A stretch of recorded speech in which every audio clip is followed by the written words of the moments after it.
Officer Jack had always been a skeptic when it came to the paranormal. He had seen some strange things in his line of work, but he always found a logical explanation for them. That was until he was assigned to investigate an old, abandoned train station on the outskirts of town. As he and his partner walked through the dimly lit station, Jack couldn't shake the feeling that they were being watched. The air was thick with the musty scent of rust and decay. The walls were covered in peeling wallpaper and the floorboards creaked under their feet.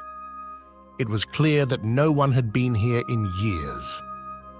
They had been investigating for a couple of hours with no significant findings when Jack's partner started feeling uneasy. He said he was seeing shadows moving and heard footsteps coming from the dark end of the station.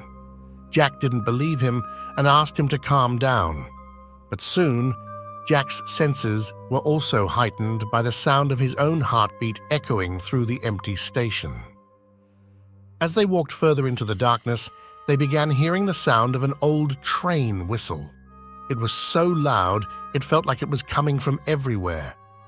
Jack thought it was strange since no trains had run on this line for decades. Suddenly, they heard whispered voices coming from the darkness, and they both froze. Jack's partner started to back up, and then everything went silent. For a moment, Jack thought they had made it through the ordeal, and there was nothing to be found. But then he heard the voice of a little girl chuckling. It was coming from just around the corner. He cautiously turned to face the mysterious source of the sound. As he peeked around the corner, he saw a ghostly apparition of a little girl with a gaping, opened wound in the center of her forehead.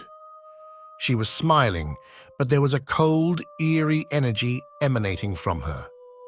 Panicked, Jack's partner quickly fled the station. But Jack stayed behind for a moment, watching as the ghostly little girl floated closer and closer to him. In that moment, he realized he could never return to the job of a police officer. He quit the next day and never spoke of what he saw or experienced in that abandoned train station again. From that day onwards, Officer Jack became a recluse, haunted by the memories of that fateful night and the ghostly presence that he could not shake. If you want to be kept up at night with bone-chilling tales, don't forget to hit the like button, subscribe to our channel, and share this video with fellow horror enthusiasts for more spine-tingling stories.